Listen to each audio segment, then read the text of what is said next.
Mouse and Crocodile by Anna Halloran. Illustrated by Mircea Catasanu.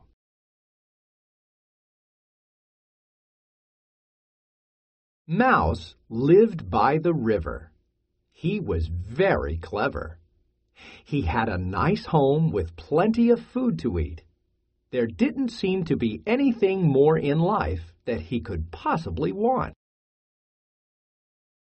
Then, one day, Mouse looked across the water. Beside the village on the other side, he saw trees full of tasty fruit. Mouse was quite interested in the fruit on the opposite riverbank.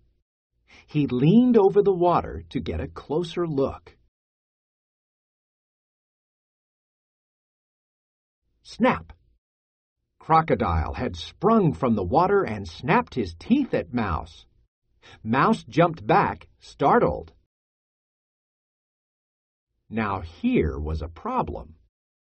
Mouse wanted to get the fruit across the river, but Mouse knew that the minute he stepped into the water, Crocodile would eat him up. Mouse thought, how can I get that fruit when Crocodile lives in the river? I know I can outsmart Crocodile. I must come up with just the right plan. Mouse began to search for a way to cross the river, but he couldn't find anything that would work. He thought and thought, and then he came up with the perfect plan. The next day, Mouse went down to the river. It was time to put his plan into action. He called out, "Crocodile!" Crocodile thought it was odd that Mouse was calling him, but he stuck his head out of the water just the same. "What do you want, Mouse?" asked Crocodile. "Have you come to be my breakfast?" Mouse answered, "Not at all. I have an important assignment from the king." "The king!"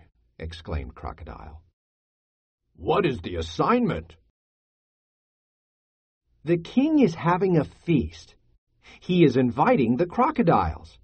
He wants me to count all the crocodiles in the river. Then he will know how much food to provide," said Mouse.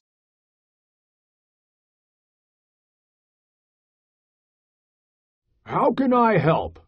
asked Crocodile. "Please ask all the crocodiles to line up from this side of the river to the other. Then I will be able to count all of you," said Mouse. The river contained many crocodiles. Crocodile dove into the water. He gathered all his family and friends. The crocodiles tossed and turned in the water. They got in position from head to tail. They made a line from one side of the river to the other.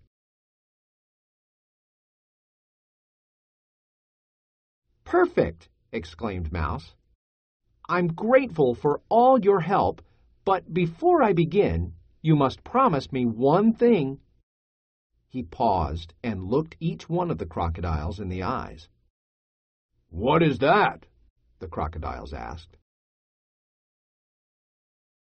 "You must not eat me while I am counting, for if you do, I will not be able to report to the king," Mouse replied.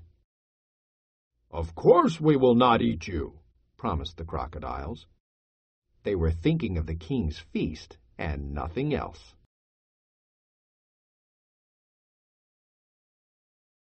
Mouse jumped on top of Crocodile's head. He counted 1. He continued jumping on crocodiles and counting. At last he reached the other side of the river and glanced quickly at the delicious fruit trees. Crocodile was curious. "How many crocodiles are there? What will you report to the king?" Mouse smiled. He answered, There are just enough crocodiles to get me across the river. As for my report to the king, I will tell him that Mouse can outsmart Crocodile any day."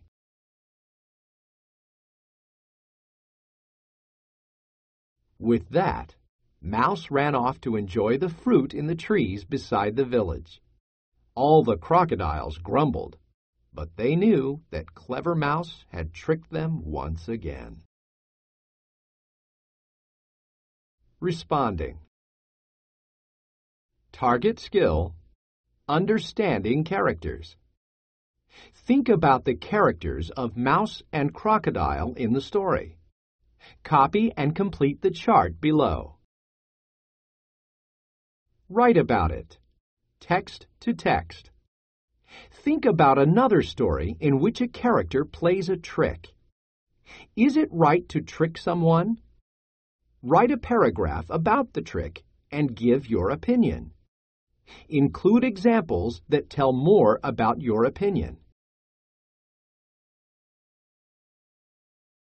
Target vocabulary. Contained. Grateful. Leaned. Odd. Search. Startled. Tossed.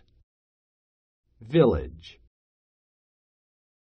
Target skill: understanding characters. Tell more about the characters. Target strategy: summarize. Stop to tell important events as you read. Genre: a folk tale is a story that is often told by people of a country.